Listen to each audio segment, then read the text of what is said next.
오늘은 구조 해석 기초에 관한 내용이네요. 대학 강의 노트나 교재의 일부 같은데요. 이걸 보면서 건물이나 다리가 도대체 어떻게 서 있는지 그 기본 원리를 한번 파헤쳐 보겠습니다. 네, 아주 기본적인 내용이지만 모든 구조공학의 시작점이죠. 맞아요. 뭐 복잡한 계산식 이런 거 말고요. 진짜 핵심 개념, 하중이니 응력, 변형률이니 하는 것들을 좀 명확하게 이해하는 게 목표입니다. 엔지니어들이 이걸 어떻게 분석하는지 그 기초를 보는 거죠. 자, 그럼 바로 시작해 볼까요? 좋습니다. 그럼 가장 기본적인 질문부터 시작해 보죠. 구조물, 왜 필요할까요? 당연히 뭔가를 받치거나 견디려고 있는 거잖아요. 그 뭔가를 공학용어로 하중, 로드라고 부르던데 이 하중이라는 게 정확히 뭔가요? 자료 맨 앞부터 나오는 개념인데요. 네, 아주 좋은 시작입니다. 모든 구조물은 결국 하중을 안전하게 지지하려고 존재하는 거니까요. 하중은 크게 보면 두 가지로 나눠볼 수 있어요. 하나는 고정하중, 영어로는 데드로드라고 하죠. 고정하중이요? 네, 말 그대로 거의 변하지 않고 항상 그 자리에 있는 무게예요. 구조물 자체 무게 있잖아요. 기둥, 보, 바닥 슬래브 이런 것들이요. 이건 뭐 한 번 지어지면 거의 그대로니까 예측하기가 비교적 쉽죠. 아, 건물의 뭐랄까 뼈대 무게 같은 거군요. 늘 거기 있는. 그렇죠. 다른 하나는 이제 활하중, 라이브 로드라고 하는데요. 이건 이름 그대로 좀 살아 움직이는, 그러니까 변하는 하중이에요. 건물 안에 사람이나 가구, 뭐 창고에 쌓아둔 물건들 이런 거요. 아, 그럼 다리 위를 지나가는 차나 기차도 활하중이겠네요? 정확합니다. 자동차, 기차 하중도 대표적인 활하중이고요. 또 자연의 힘, 예를 들어 바람이 부는 힘, 즉 풍하중, 눈이 쌓인 무게, 설하중, 심지어 지진처럼 땅이 흔들리는 것 자체도 하중으로 작용하죠. 자료 1 보니까 뭐 트럭, 기차, 지진, 바람 이런 걸 활하중 예시로 들고 있더라고요. 네네. 이런 활하중은 고정하중이랑 다르게 크기나 위치가 계속 변할 수 있어서 예측하기가 좀 더 까다롭고 변동성이 크다는 게 특징입니다. 고정된 것과 움직이는 것. 명확하네요. 그럼 이런 하중들이 구조물에 가해질 때 그 힘을 받는 재료 있잖아요. 예를 들면 뭐 강철 기둥이나 콘크리트 벽. 그 내부에서는 도대체 무슨 일이 벌어지고 있는 걸까요? 응력, 스트레스라는 말이 여기서 나오던데 이게 내부 상태를 보여주는 열쇠 같아요. 네, 맞습니다. 외부에서 하중이라는 힘이 가해지면 재료 내부에서는 그 힘에 맞서서 버티려는 뭐랄까 내부 저항력이 생겨요. 저항력이요? 네. 이 내부 저항력을 단위 면적당 크기로 나타낸 게 바로 응력입니다. 스트레스죠. 가장 기본적인 형태가 이제 수직응력, 노멀 스트레스인데요. 이건 그냥 힘 P를 그 힘이 작용하는 단면적 A로 나눈 값이에요. 수식으로는 시그마는 P 나누기 A 이렇게요. 아, 그러니까 단순히 힘의 크기만 보는 게 아니라 그 힘이 얼마나 좁은 면적에 집중되느냐가 중요하군요. 같은 힘이라도 왜 뾰족한 걸로 찔리면 더 아프잖아요. 약간 그런 건가요? 그렇죠. 그런 비유도 괜찮겠네요. 단위는 파스칼을 쓰는데 이게 워낙 작은 단위라 실제 공학에서는 보통 메가파스칼, MPa나 기가파스칼, GPa 같은 큰 단위를 훨씬 많이 써요. 네. 그리고 재료가 이렇게 당겨져서 늘어나는 방향이면 인장응력, 보통 플러스 부호로 쓰고요. 반대로 눌려서 압축되는 방향이면 압축응력, 이건 마이너스 부호로 구분합니다. 인장, 압축. 네. 근데 여기서 중요한 점 하나는 이 시그마는 PA라는 공식은 응력이 단면에 평균적으로 고르게 분포한다고 가정한 값이라는 거예요. 사실 실제로는 구멍 근처나 뭐 모양이 확 바뀌는 부분에서는 응력이 국소적으로 훨씬 더 커질 수도 있거든요. 아, 평균 값이군요. 그래도 중요하겠죠. 그럼요. 아주 기본적이고 중요한 값입니다. 자료 1에 보니까 지름 50mm짜리 봉에 27kN 인장력이 작용하는 예시 계산이 있던데 그거 해보면 평균 응력이 한 13.8 MPa 정도 나올 거예요. 결국 재료가 이 응력을 버틸 수 있느냐 없느냐가 안전의 핵심이 되는 거죠. 네, 이해했습니다. 그럼 내부에서 버티는 힘이 응력이라면 실제로 재료가 늘어나거나 줄어드는 그러니까 겉으로 보이는 변화도 있을 거 아니에요? 그때 변형률, 스트레인이라는 개념이 나오던데 이건 응력이랑 또 어떻게 다른 건가요? 네, 응력이 내부의 저항 상태라면 변형률은 그 결과로 나타나는 재료의 변형 정도를 재는 값이라고 보시면 돼요. 얼마나 모양이 변했는가를 나타내는 거죠. 모양의 변화 정도. 네, 구체적으로는 원래 길이에 비해서 길이가 얼마나 변했는지를 비율로 나타냅니다. 수식으로는 엡실론은 델타 나누기 L, 여기서 L은 원래 길이, 델타는 길이 변화량이고요. 자료 1에 나온 예시처럼 만약에 2m짜리 강철봉이 1.4mm 늘어났다고 하면 변형률은 1.4mm 나누기 2000mm 해서 0.0007이 되는 거죠. 그러고 보니 이거 단위가 없네요. 길이 나누기 길이니까 그냥 비율만 남는 거군요. 흥미롭네요. 인장이면 플러스, 압축이면 마이너스 부호 쓰는 건 응력이랑 같고요. 맞습니다. 단위가 없다는 게 특징이죠. 그래서 재료 종류나 크기에 상관없이 변형 정도를 비교하기가 좋아요. 자, 그럼 엔지니어들은 특정 재료가 어느 정도 응력을 받았을 때 변형률이 얼마나 생기고 언제쯤 끊어지는지 이런 성질들을 어떻게 알 수 있을까요? 그거 자료에도 나오던데 혹시 인장 시험 같은 실험으로 알아보는 건가요? 네, 바로 그거죠. 재료의 특성을 파악하는 가장 기본적인 방법이 인장시험이나 압축시험 같은 재료시험이에요. 이 시험을 통해서 재료의 이력서 같은 걸 얻는 건데요. 재료의 이력서요? 네, 시편이라는 작은 재료 조각에다가 힘 하중을 서서히 가하면서 얘가 얼마나 늘어나는지 변위를 계속 측정해요. 그럼 일단 하중 변위 곡선이라는 게 나오겠죠? 근데 이건 시편 크기마다 다르게 나올 거 아니에요. 그렇죠. 클수록 더 큰 힘을 버틸 테니까. 맞아요. 그래서 이걸 아까 배운 응력, 시그마는 PA, 이랑 변형률, 엡실론은 델타 1 개념을 써서 변환하는 거예요. 하중은 단면적으로 나누고 변위는 원래 길이로 나누고 그러면 시편 크기랑 상관없이 그 재료 고유의 특성을 나타내는 응력 변형률 곡선, 스트레스 스트레인 커브가 딱 얻어지는 거죠. 아하, 표준화시키는 거네요. 그렇죠. 자료 1에 보니까 연강, 그러니까 일반적인 강철의 응력 변형률 곡선이 아주 자세히 나와 있던데 그게 정말 대표적인 예시예요. 그 곡선 저도 봤는데 뭔가 구간이 여러 개로 나뉘는 게 되게 중요해 보이더라고요. 강철 같은 재료가 힘을 받으면 어떤 과정을 거치는지 그걸 다 보여주는 것 같았어요. 어떤 특징적인 구간들이 있는 건가요? 네. 그 연강 곡선을 보면 아주 중요한 단계들이 몇 개 나타나요. 처음에는 힘을 주면 주는 대로 응력하고 변형률이 거의 직선적으로 비례하면서 쭉 증가하는 구간이 있어요. 이걸 탄성 구간이라고 부릅니다. 탄성 구간이요? 네, 이 직선 구간의 기울기가 바로 탄성계수, 영스 모듈러스라는 건데요. 이게 재료가 얼마나 뻣뻣한지, 잘 안 변형되는지를 나타내는 중요한 값이에요. 이 탄성 구간 안에서는 힘을 딱 제거하면 재료가 원래 모양으로 완전히 돌아와요. 고무줄처럼요. 힘 빼면 원래대로 돌아오는 구간. 네네. 그렇죠. 그런데 어느 순간 특정 지점, 이걸 항복점이라고 하는데 이건 넘어서면 갑자기 힘을 더 주지 않아도 변형이 확 늘어나는 현상이 나타나요. 이걸 항복, 일딩이라고 불러요.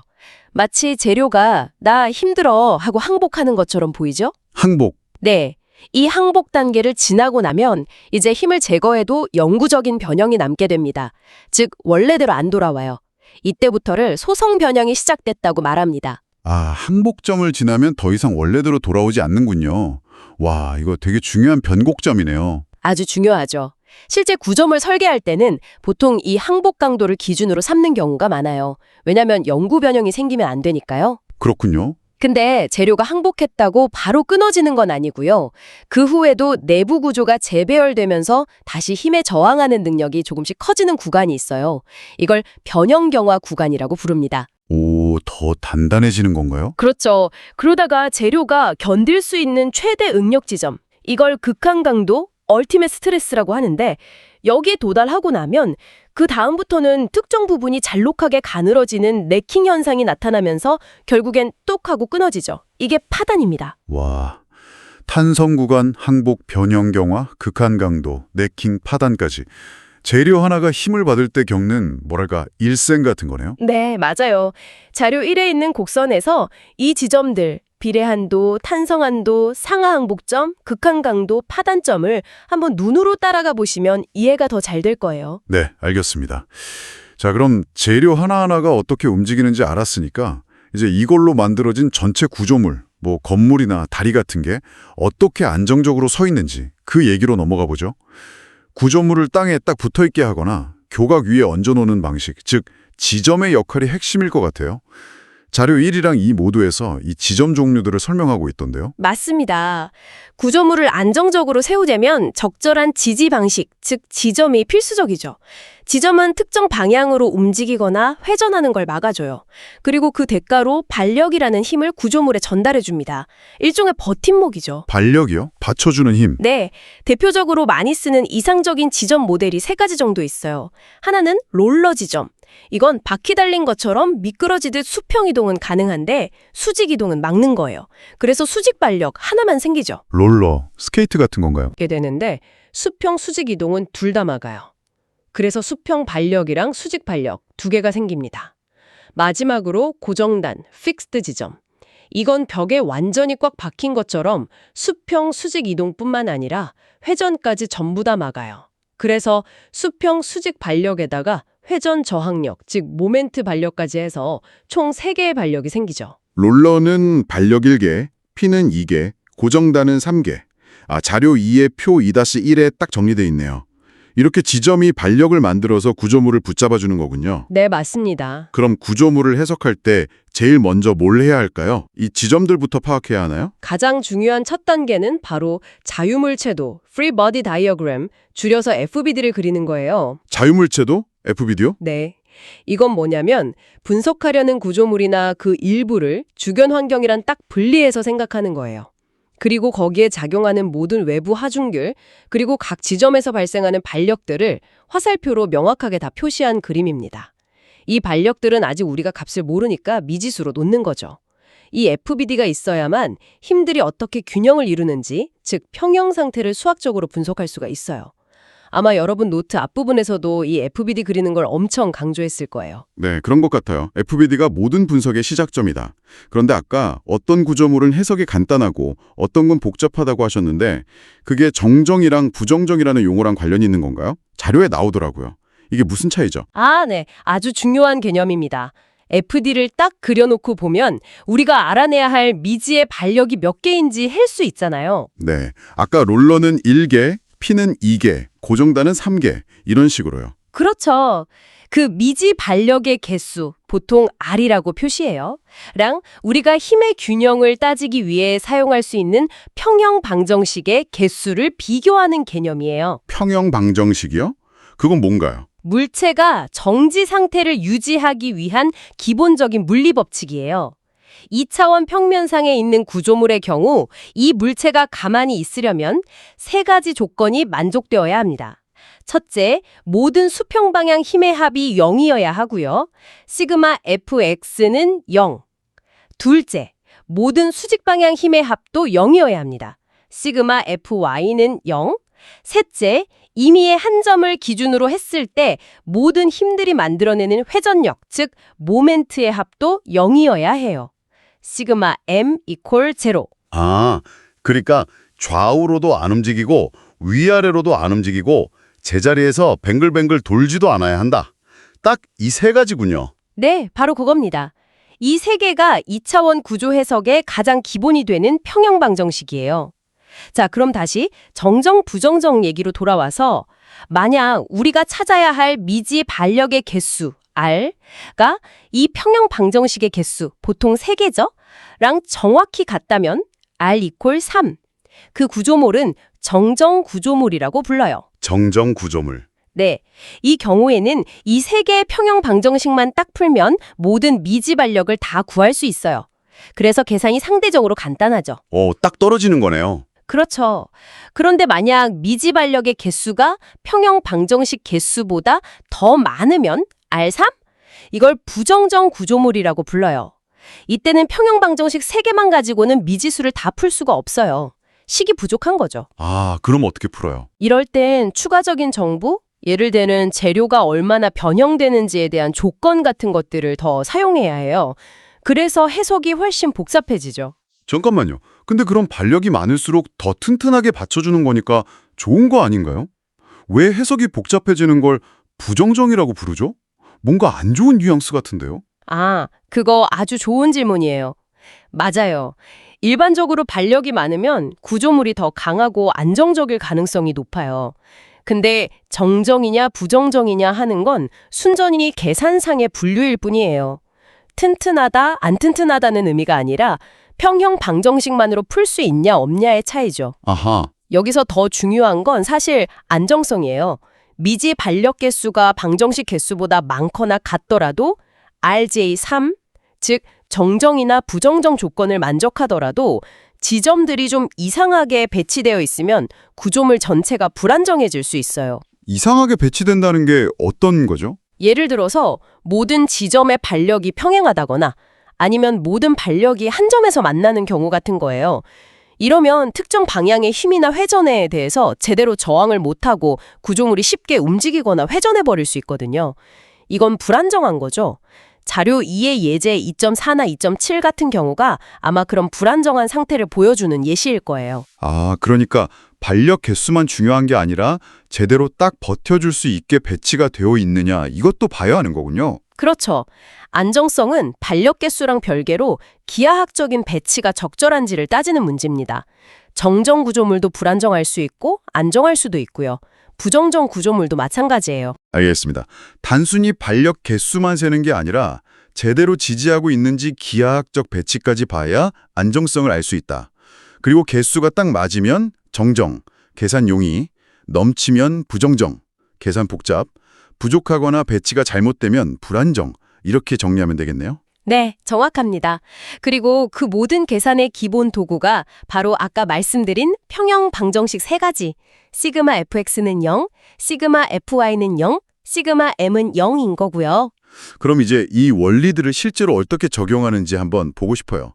아주 간단한 구조물, 예를 들어 자료 2에 많이 나오는 단준보 있잖아요. 한쪽은 핀으로 받치고 다른 쪽은 롤러로 받친 보.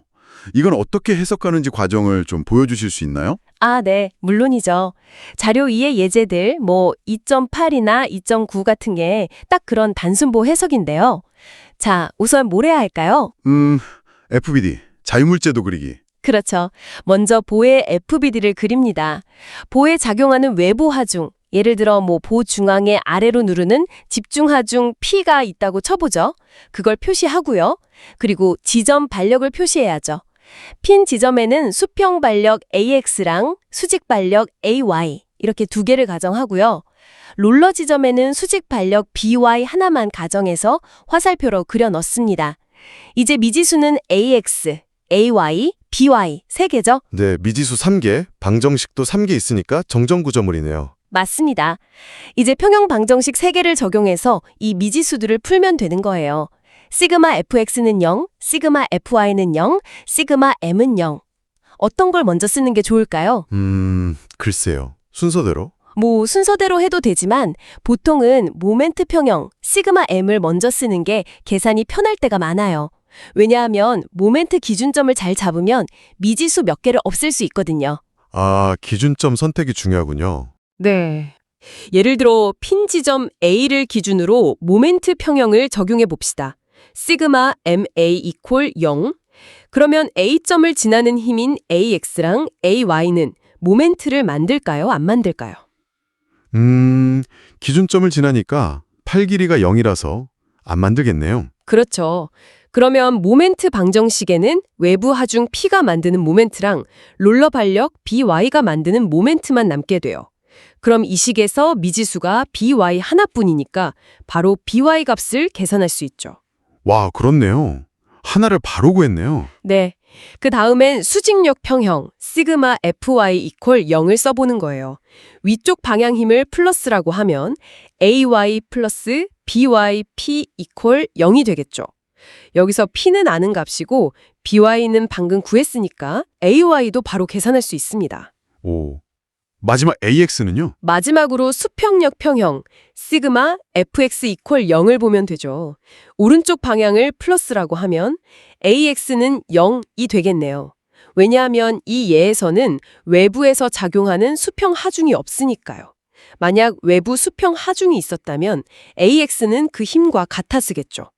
이렇게 세 방정식을 차례로 적용해서 세 미지발력 AX, AY, BY를 모두 구하는 겁니다. 와, 약간 퍼즐 푸는 느낌인데요. 방정식을 어떤 순서로, 어느 점을 기준으로 쓰느냐에 따라 계산이 확 쉬워질 수도 있겠어요. 네, 맞아요. 요령이 좀 필요하죠. 자료 2에는 이런 반력 계산 말고도 슬래브 하중이 보로 전달되는 분담 하중, tributary load 개념이나 여러 하중 효과를 그냥 더하면 된다는 중첩의 원리, superposition 같은 내용도 있던데 이것도 실제 해석에서 자주 쓰는 기법들인가요? 개념들입니다. 분담 하중은 예를 들어 넓은 바닥판, 슬래브에 하중이 작용할 때 이 하중이 주변에 있는 보나 기둥으로 어떻게 나뉘어서 흘러가는지를 계산하는 방법이에요. 슬래브 모양이 정사각형에 가까운지 길쭉한지에 따라 하중이 전달되는 방식이 달라지는데 이걸 1방향 슬래브, 2방향 슬래브라고 구분하죠. 자료 2의 그림 2-11이나 2-13 같은 게 그걸 보여주는 거고요. 아, 하중이 흘러가는 길을 계산하는 거군요. 그렇죠. 그리고 중첩의 원리는 여러 개의 하중이 동시에 작용하고 있을 때 계산을 간단하게 하기 위한 방법인데요. 각 하중이 마치 혼자 있는 것처럼 작용했을 때의 결과, 예를 들면 발력이나 응력, 변형 같은 거를 각각 다 구해요. 그 다음에 그 결과들을 그냥 단순하게 더해주면 모든 하중이 동시에 작용했을 때 전체 효과랑 같아진다는 원리예요. 오, 되게 편리한데요? 그럼 아무 때나 쓸 수 있는 건가요? 아니요, 그건 아니고요. 중요한 조건이 있어요. 이 원리는 재료가 탄성 범위 내에서만 거동하고 또 변형이 아주 작을 때만 성립해요. 아까 말한 항복점을 넘어서는 소성 변형이 일어나면 쓸 수 없어요. 그래도 탄성 설계 범위 내에서는 복잡한 하중 문제를 각각의 간단한 문제로 나눠서 풀 수 있게 해주니까 아주 유용한 도구죠. 네, 오늘 정말 많은 개념들을 짚어본 것 같아요. 외부에서 작용하는 하중, 고정하중과 활하중이 있었고 그게 재료 내부의 응력, 시그마 이퀄 PA, 그리고 변형률, 엡실론 이퀄 델타 L을 일으킨다는 것. 그리고 재료마다 고유한 응력 변형률 곡선이 있어서 탄성, 항복, 파단 같은 성질을 알 수 있다는 것. 네, 재료의 거동을 이해하는 게 중요했죠. 그리고 구조물 전체를 안정적으로 지지하는 지점들, 롤러, 핀, 고정단이 있고 각각 반력을 만들어낸다는 것. 이걸 분석하기 위해선 자유물체도, FBD를 그리고 평형 방정식, 시그마 fx는 0, 시그마 fy는 0, 시그마 m은 0을 사용한다는 것까지요. 정정 구조물의 반력을 구하는 과정도 살짝 맛봤고요. 여러분이 주신 자료의 핵심들을 쭉 따라가 본 시간이었네요. 네, 핵심을 아주 잘 정리해 주셨습니다. 오늘 저희가 다룬 내용은 정말 구조 해석의 가장 기본적이면서도 핵심적인 출발점이라고 할 수 있어요. 특히 평형 방정식만으로 해석이 가능한 정정 구조물을 중심으로 살펴봤죠. 네, 그랬죠. 그런데 아까 잠깐 얘기 나왔지만 실제 중요한 구조물들은 일부러 해석이 더 복잡한 부정정 구조물로 설계하는 경우가 많거든요. 계산이 더 어려워지는데도 엔지니어들은 왜 굳이 그런 선택을 할까요? 계산은 어렵지만 뭔가 다른 좋은 점이 있다는 거군요. 안정성 말고 또 다른 이유가 있을까요? 혹시 하나가 잘못돼도 전체가 와르르 무너지지 않게 하는 약간 그런 능력 같은 거랑 관련이 있을까요? 정확합니다. 바로 그거예요. 부정정 구조물은 보통 정정 구조물보다 더 높은 여유도를 가져요. 여유도요. 네, 그러니까 만약에 구조물의 일부 부재나 지점에 예기치 못한 문제가 생기더라도 하중이 다른 경로로 재분배되면서 갑작스럽게 전체가 붕괴되는 걸 막아줄 수 있는 능력이 더 뛰어나다는 거죠. 일종의 백업 시스템이 있는 셈이에요. 왜 그런지, 그게 어떻게 가능한지는 오늘 배운 정정구조물의 원리를 바탕으로 조금 더 깊이 생각해 보시면 아주 흥미로운 탐구가 될 겁니다. 와, 부정정성에 숨겨진 힘, 여유도. 오늘 배운 내용에 더해서 정말 깊이 파고들 만한 질문이네요. 오늘 명쾌한 설명 정말 감사했습니다. 네, 저도 즐거웠습니다. 여러분도 오늘 내용 잘 소화하시면서 왜 엔지니어들은 때로 더 복잡한 부정정 구조물을 선택할까? 이 질문에 대해 한번 생각해 보시면 좋겠습니다.